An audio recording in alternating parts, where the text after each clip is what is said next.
I have almost 4,500 hours in Destiny 2, and probably half of all the time that I've played the game, I have been on Warlock. So I'm going to make the ultimate Warlock exotic tier list, going through everything and letting you guys know if it's good or not in PvE. You guys already know how tier lists work, so for the sake of this list, A means something is good, B means it's decent, C means it's okay but not really worth using, D is just bad, and F is ass. Then when it comes to S tier, this is only going to be for exotics that I think have a super strong place in the meta or can just do it all at once. Okay, starting things off with the list, our very first exotic is going to be Vesper of Radius, which is a chest piece. With this equipped, anytime you place down a rift, it's going to send out arc pulses, dealing damage and exploding nearby enemies. You can also use this with an arc subclass to blind enemies if you wanted to do that as well, but the main practical function of this is getting a ton of rift energy very quickly whenever you're surrounded by targets. You can build rifts super quick with this, and then even combine it with something like Dynamo or Double Dynamo to place these rifts down in quick succession to build your super really quickly. I've used this in Dual Flawless Deepstone Crypt. I think it's a very niche exotic, but it does have a purpose, so for that reason, I'm going to put it in C tier. Number 2 on the list is going to be Phoenix Protocol, which really centers around building your Well of Radiance. With this exotic equipped, anytime you place down your well and then get kills while inside of it, or even have enemies get kills, which are assists to you, that's going to be building a ton of super energy. This used to be able to fully refund your super if you got enough kills in the well, but over time it was limited to only give 50% of your super energy back. It's still really good for chaining back-to-back supers and can still be used to chain wells between 2 or more warlocks. It's really strong, but it's not super meta because other exotics are just a lot better. So for that reason, I think it's a solid B tier option. Moving on, we have the exotic Wings of Sacred Dawn. In short, as you ADS in air, it's going to hold you in place so you don't fall, but this does require you to be on a solar subclass. There are a bunch of other benefits to the exotic which really have a play in PvP, but I think this is kind of surpassed by just using something like Heat Rises. I think it's absolutely trash, and there's really no reason to ever use it in PvE, so for that reason, it's our very first F tier exotic. Chromatic Fire, on the other hand, got a pretty recent update, and I still think it's pretty bad. With this, it does now synergize with any subclass you're running. I find that it works best on the Void subclass to apply weaken effects, but in short, when you get precision final blows with any kinetic weapon, it releases a detonation, and then as I just mentioned, this detonation will synergize with whatever subclass you're on. Solar will spread Scorch, Arc does Blind, Strand I think does Sever. You get the point. When on Void, it does allow you to rapidly weaken a large group of areas, but overall, I don't think it's the strongest exotic in the game. It should practically never be used, and for that reason, I'm throwing it in the D tier. Next up on the list is Mantle of Battle Harmony, which I actually really like despite it not being the strongest exotic out there. With this, as you're getting kills with a weapon type that matches your subclass type, so like an arc weapon on an arc subclass build, you're getting increased super energy gains as you're getting kills. After your super is fully charged, instead of getting those increased super energy gains, you now instead just get a damage increase for that weapon type. So it is going to be limited to the subclass you're running and the weapons that match that subclass. But overall, I think it plays pretty fun. I think it's pretty solid. It's not insane. So I think it's pretty fair to put this as our second C tier option. Stormdancer's Brace is an arc-specific exotic that relies on Storm Trance. While your super is active and you're getting kills, each kill gives you a 10% increase in the damage you're dealing for the super, up to a 100% increase. And then whenever you exit the super, you can get up to a 50% refund on the super energy, depending on how many kills you get. Overall, I think the exotic isn't anything special, plus Storm Trance is a very bad super as is. In general, you don't really use ad clear supers, and for ad clear supers, it's pretty weak. So I think Stormdancer's Brace is an easy D tier option. You could use it, but it's pretty bad. Sanguine Alchemy was a pretty overlooked exotic. They got a very recent update, which had a lot of people really hyped for it, but it kind of sucks. With this, at base, as you place down a rift and you're getting kills inside of that rift, you're extending the rift pretty much infinitely as long as you keep getting kills. This works for healing rifts or empowering rifts, and on top of that, if you're also getting kills inside of that rift with a weapon that matches your subclass type, you can also gain weapon surges. People were hyped because with this, you could essentially have a weapon on that matches your subclass type, like a solar weapon on solar subclass, throw down an empowering rift and get a 20% buff, and then all the way up to potentially a 25% increase in damage for that solar weapon, making your ad clear very good. But with Sanguine Alchemy, you can only actually get 2 stacks, which I think is a 17% increase in your weapon damage, which is not quite as good. I don't think it's trash. I just don't think it's something that I would tend to use in a lot of different areas. So for that reason, I think it's another solid C tier exotic. Lastly, to end things off for the chest pieces, we have Starfire Protocol, which easily used to be the best exotic in the entire game until it got a nerf. With this, anytime you're inside of an Empowering Rift or a Well of Radiance and you're dealing damage, you're directly building energy for your next fusion grenade. This used to give, I think, 20% energy towards your grenade each tick of damage you dealt, and now it only gives 2.5%. So that is a massive nerf, but I still think it's a really good exotic because fusions have a very small cooldown at base, and you get 2 charges of them, making them extremely useful for movement tech where you need 2 grenades for heat rises or any other reason for 2 grenades. So for that reason, I still think Starfire is easily an A tier exotic. For our first pair of exotic gauntlets, we have the Ballidorse Wrathweavers, if I pronounce that correctly. With this, your stasis super just gets double the shatter damage, and when you use the pulse, I believe it applies a overshield, and then on top of that, a weapon damage increase for only stasis weapons to your teammates. Overall, it's super niche. Stasis is nowhere near the meta, and I probably wouldn't even take this over a legendary pair of gauntlets with a good stat distribution. So for that reason, it's our second F tier exotic. On the topic of stasis for warlocks, when it comes to exotics, Osmiomancy Gloves are by far the best thing to run. This is going to double the amount of, I believe, cold snap charges that you have. And then with this, as they hit enemies directly, you're going to be able to get energy directly back for that grenade. So you can easily have infinite grenades, spam turrets with the right build with like demolitionist weapons. The only downside right now to this exotic is that stasis is just nowhere near the meta. For that reason, I'm going to put it as a B tier exotic, but if stasis was in the meta, it could easily climb up to an A tier or potentially even an S tier in my opinion. Up next, we have Nothing Manacles, which are a personal favorite exotic of mine. I use these whenever I'm playing Voidlock because with these, we get 2 grenade charges for scatter grenades, and scatter grenades become more effective because the submunitions they release track more aggressively. I love this as well because Devour makes it super easy to get up to 2 grenade charges as you're ad clearing, and it gets even better when using demolitionist weapons. There might be a bit of bias, but I think these are personally better than Contraverse Hold, so for that reason, I'm putting them as an A tier exotic. Necrotic Grips are an exotic that I don't think is really that strong, but there's one build specifically that I think makes this a really good exotic as well, which is the Infinite Shackle Suspend build for Strand Warlocks with this and Osteostriga. With this, you're basically just spreading Suspend to all nearby enemies, immobilizing pretty much everything nearby. You get a ton of grenade energy as well because you're constantly building grenades through some of your fragments and with Necrotics dealing tick damage. So I think for that one reason, with that one build in mind, that also makes Necrotic Grips an A tier exotic. Next up is Claws of Ahamkara, and all these do is give you 2 melee charges. I see practically no reason to have 2 melee charges in PvE in this game. It's not completely useless. I'm sure there's some melees or some builds where you could use this to have fun. It's just nowhere near the meta, so for that reason, Claws of Ahamkara are an easy D tier exotic.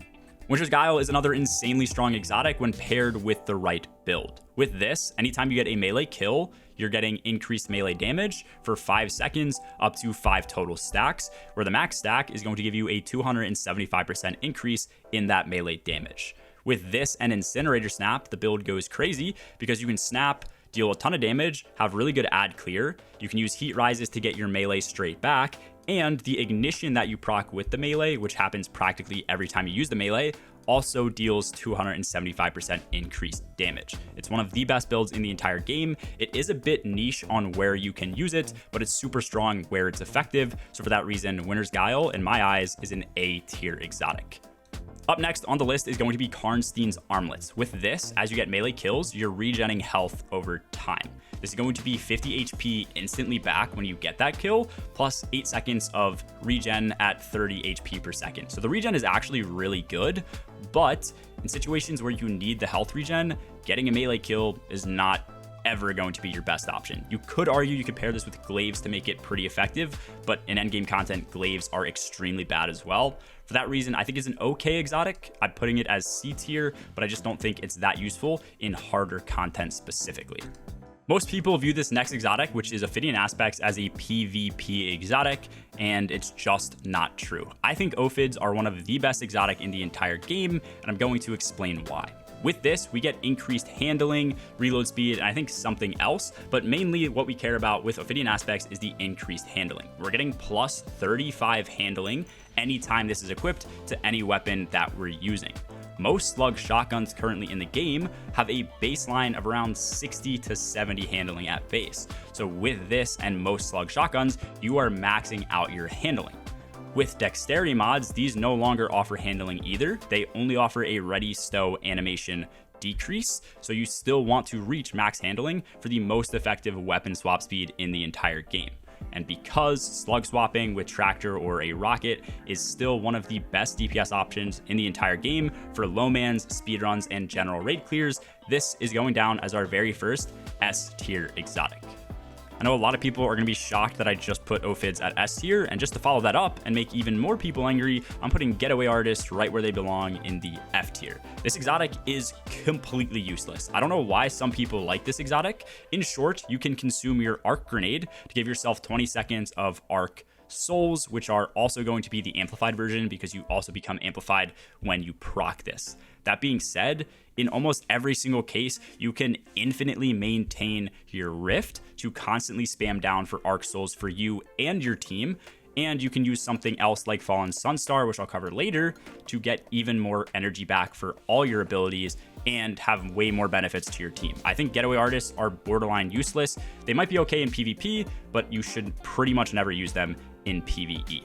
Up next is Contraverse Hold, which allows you to charge up your grenade, and then when you throw it, as it deals damage, you get energy refunded over time towards your next grenade. It's extremely useful and can even be used to chain grenades back and forth. While holding, you do also get a 20% damage resistance.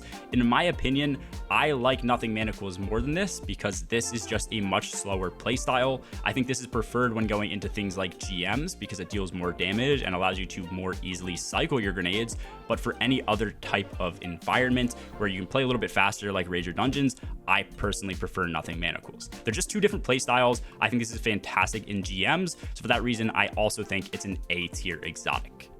Aeon Souls are just like all the other Aeon exotics available on all three classes. With these, the main thing you're using is the finisher to generate heavy ammo for your team. In my opinion, it really isn't preferred to have a Warlock doing these finishers. Typically, you want like an Invis Hunter to run this in a GM setting. But in raid and dungeon settings where you want ammo for your team and you do have a Warlock and you don't have a go-to exotic, I do still think this is extremely strong. So for that reason, I'm throwing it on the B tier. Lastly, to end things off, we have Sunbracers, which everybody should probably know where this is going. But in short, as you get a melee kill, that melee kill on solar subclasses is going to grant you 5 seconds of infinite grenade energy while using solar grenades. So this basically means you can get a simple melee kill with something like Incinerator Snap, which is super easy to do because it ignites enemies, and then spam solar grenades. And with the right build setup, as you're spamming and dealing damage with your solar grenades, you basically refund your full melee and can infinitely chain this cycle.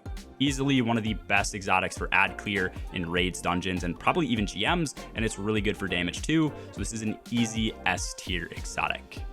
Moving on to the Warlock boots, first up is going to be Transversive Steps. This is going to buff your sprint speed and your slide distance, and then also after sprinting for a short duration, any weapon in your hand will automatically be reloaded. That being said, I don't think this is super worth running for any movement tech or speed runs unless the exotic slot is completely free and you might as well throw them on. But I do think it's incredibly useful for situations where you want to have some sort of auto reload feature for your weapons. I remember using this for Trio, Flawless, Vow the Disciple for running and doing the first encounter, which was Acquisition. So you can move around and then have your weapons reloaded for you over time. It's super useful for that one reason. So for that, I'm putting it in the B tier. Another reload-based exotic is obviously going to be Rain of Fire. With this, anytime you ick dash, every single weapon is automatically reloaded. And on top of that, as you're getting fusion rifle kills, that automatically procs the Radiant buff. This is fantastic for just general play, for speedruns, for going super fast, and as an auto reload feature, because you can also pop something like Heat Rises to get 2 ick dash charges so that you could shoot something like 3 rockets off really quickly, get a reload off, shoot 3 more after that once ick dash comes back. For that reason, I think this is an A tier exotic. Next up on the list is Promethium Spurs, which if you're running this, you're a crackhead. This exotic sounds like it would be okay on paper, because when you first read it, it sounds like it just makes any rift you place down both a healing and empowering rift, but what it actually does is only spawns those dual combo rifts in on Daybreak Final Blows, which is super weird, or if you're already inside of your rift and you get a kill while you have your next rift up on an enemy. And if you do have that happen, it then plants the rift at the enemy's death location, which is also completely useless in my opinion. The only nice thing about this is that while you're inside of your rift, weapon final blows are going to give you a portion of rift energy back, but rifts have super small cooldowns as is, and there's better ways to get your rift back really quickly. So in my opinion, this is an F tier exotic, and you should practically never run it. Next up on the list is Geomag Stabilizers. With this, as you're dealing damage with Chaos Reach, you're getting 10% energy back every like 0.75 seconds, which means if you're constantly dealing damage to like a boss, as you're using the super, you can double the duration of the super, meaning double the total damage output. I think Chaos Reach is pretty good, but in a lot of meta situations, it really isn't used unless you need that total damage output. And then in that case, you're also stuck on Arc just to get that total damage output, when Solar and probably even Void are going to be better for your survivability and for a team-based setting. So for that reason, I think Geomags are solid, but I'm going to put them as a C tier option. Secant Filaments, in my opinion, are an exotic that are really bad, but have the potential, if they got a major change, to be one of the best exotics in the entire game. With this, planting down your Empowering Rift does two major things. First, it does allow your weapons to have overload rounds, so you can stun overload champions, but more importantly than this, it gives you 11 seconds of Devour. The issue is that you only get Devour if you're playing a Void subclass. And for that reason, on Warlocks, there's way easier ways to get Devour to proc, way more consistently, and just way better than using your entire exotic slot for this pair of boots. That being said, if this did ever get a major change to apply Devour to other subclasses, I think it could be easily one of the best exotics in the entire game, but could also probably break the game. So either way, in the current meta, I think these are a D tier option, but they could have a lot of potential. With Lightfall, we got access to Swarmers, which are a strand-specific exotic that revolve around Threadlings. Anytime we destroy a Tangle, that spawns in 2 Threadlings, and then our Threadlings will also unravel enemies. You can also combine this with the brand new Aspect to really have a pretty good Threadling-based build, where you're constantly making Tangles, making Threadlings, which then make Tangles, unravel enemies, and etc. But overall, I just don't think it's the strongest build in the current meta. For that reason, it's a fun exotic to use. It's not completely useless, but I'm putting it in the C tier. Boots of the Assembler are another pair of exotics that I think could easily be an S tier, but they're actually pretty trash. With these on, as you're standing inside of the rift that you place down, Noble Seekers are going to be spawned, I think, every 5 seconds, seeking out your teammates, and when they hit your teammates, they apply the benefit of the rift. So if you're in a healing rift, these will fly out and hit your teammates to heal them. Or if you're using an Empowering Rift, it'll fly out to give them a damage increase. That being said, instead of a 20% buff that Empowering Rifts usually give, these Noble Seekers actually apply 35%, which is the current highest buff you can apply to your teammates in the game, other than, I think, Banner Shield. 35% is massive. Well of Radiance is only 25% for comparison. So I think this could be a meta exotic, but the issue is, if they're standing inside of your Well of Radiance or inside of your Rift, these Noble Seekers won't track to them and won't give them that 35% buff. So in any practical damage phase setting, I think these are way too complicated to use, and therefore I'm throwing them as a D tier exotic. Lastly, to end things off for the exotic boots, we have Lunafactions, which are one of the best in the entire game for team-based damage phases. With this, when you plant down a Well of Radiance or even a Rift of any kind, and teammates or yourself are inside of that, you're getting plus 100 reload speed, a 0.9x reload duration multiplier, meaning your reloads are 10% faster as well, and you're also getting basically double the damage drop-off for every single weapon, meaning you can use double slug rotations much more effectively against any boss. Plus, you're also, as I mentioned, getting max reload speed for any single weapon, making damage phases much more effective. This is easily, in my eyes, an A tier exotic, and you could probably even argue that it's S tier as well. Lastly, we're ending this video off with the exotic helmets, starting with the Cenotaph Mask, which is brand new this season. While wearing this, any trace rifle you're running is going to be slowly reloaded over time, similar to the perk Reconstruction. And then with this, as you're dealing damage with a trace rifle to a mini boss, a boss, or even a champion, they will become marked. If they then die within 10 seconds of becoming marked, or you can always reapply the mark as well, they're going to drop heavy ammo for your teammates and special ammo for you.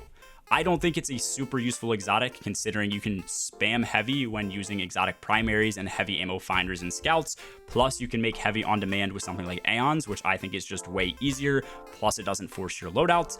I think it could be useful in the right setting, but I haven't seen that setting yet, so for that reason, I'm going to keep this as a D tier exotic.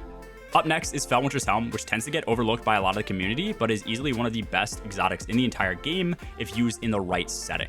With this, powered melee or finisher final blows applies a debuff to all nearby enemies. The range at which it applies and the duration that the debuff lasts is going to scale up pretty drastically based on the tier of the enemy that you kill. There are currently only 3 30% debuff sources in the entire game, which are going to be Tractor Cannon, which any class can use, Tether, which is limited to Hunter, and then obviously Felwinter's Helm, as we're covering now, which is limited to Warlock. Debuffs are extremely limited, so when used in the right setting, this is extremely useful for saving damage supers and using different class combinations to effectively debuff bosses, and for that reason, when used in the right setting, I think it's easily an S tier exotic. Verity's Brow is another insanely strong exotic with a lot going on. Anytime you get a weapon final blow that matches your subclass type, you're granted a stack of death throws, up to 5 total stacks, where each stack is going to give 50% additional base grenade regen and 20% additional grenade damage, which can then be infinitely refreshed upon reaching 5 stacks. More important than this though, is that anytime you have 1 or more stacks and throw a grenade near a teammate's, that teammate gets the buff Field of Flames, and Field of Flames grants them 10 times the regular grenade regen that they're used to. That means you can combine this to buff the grenades on any class combination, which is super useful in team-based settings, especially when running 2 or more copies of Verity's Brow, easily making this an S tier exotic. I Have Another World is a very basic exotic, and in PvE, the only main benefit you're really getting from this is 50% additional base regen rates for all 3 of your abilities. That's your grenade, your melee, and your class ability, but do keep in mind 50% isn't 50%. It's actually based off the tier 3 value, so if you have stats going up much higher than this, you're really not going to feel much of an effect when running this exotic. So that being said, I think it's solid for most, if not any build, but I'm going to put it as a B tier exotic because it's not really great. Crown of Tempest is another ability regen based exotic, which only works on arc subclasses. With this, you can get up to ×3 conduction tines by getting kills with arc abilities, which give you up to 500% additional base regen rate for each ability. But as I already mentioned with I Have Another World, that base regen rate only works off of the tier 3 value, so it's a lot less than you would actually expect. This does also help you reduce the rate at which your super drains when popping super at ×3 conduction times. Overall, I think it's much better than I Have Another World, but it's specific to only arc, and I think it's not even the best exotic to use for ability spam on arc. So for that reason, I think B tier is a very fair place.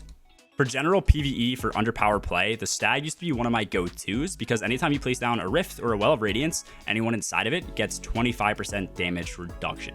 This is great, especially in something like a Healing Rift, because it feels a lot more effective than it actually is. And anytime you become critical, you also get 55% of your Rift energy straight back, which helps you spam Rifts in underpowered content. It's not the end-all be-all for exotics, but it's super solid for underpowered play, so for that reason, I think Stag is another B-tier option.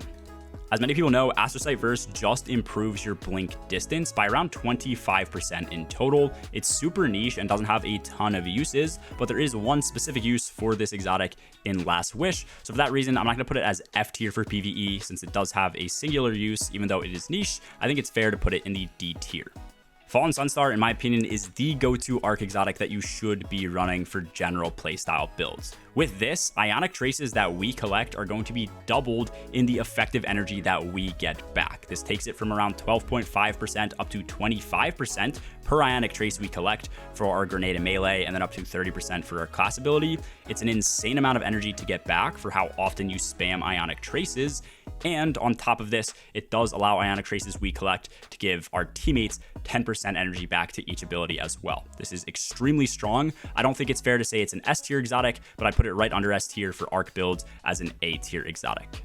Dawn Chorus increases the effectiveness of Daybreak. This increases damage of projectiles by around 90% and allows them to apply 30 Scorch stacks, which can often hit twice, applying 60 Scorch stacks or up to 80 when using Ember of Ashes. plus your score stacks do 200% increased damage. But overall, if you're using Daybreak in PvE, you're playing the game wrong in my opinion. So I'm gonna put this as a D tier exotic. You could use it, but if you're forcing Daybreak for whatever reason and really forcing yourself to play around this exotic, there's much better options to run in every situation. When using your super, Apotheosis Veil is going to fully refund all 3 of your abilities and have a slight benefit to, I think, class ability regen for your teammates. Overall, I think it's incredibly niche and you could always use a way better exotic. I think by default, some supers also refund your abilities, so I don't think this really comes into play that often. You could use it, but I don't see a single build existing that really is effective with this. So for that reason, Apotheosis Veil, in my eyes, is a C tier exotic.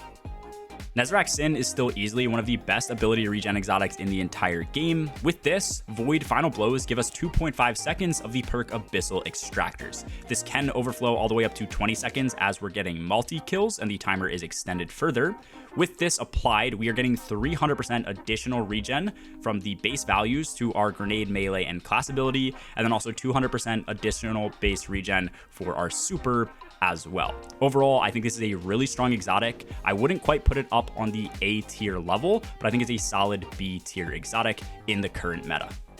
Lastly, to end the video off, we do have Skull of Dire Ahamkara, which returns super energy to your Nova Bomb anytime Nova Bomb gets kills, up to 50% of your super. This does also have an increase in the damage reduction that you have while casting your super, which isn't super needed.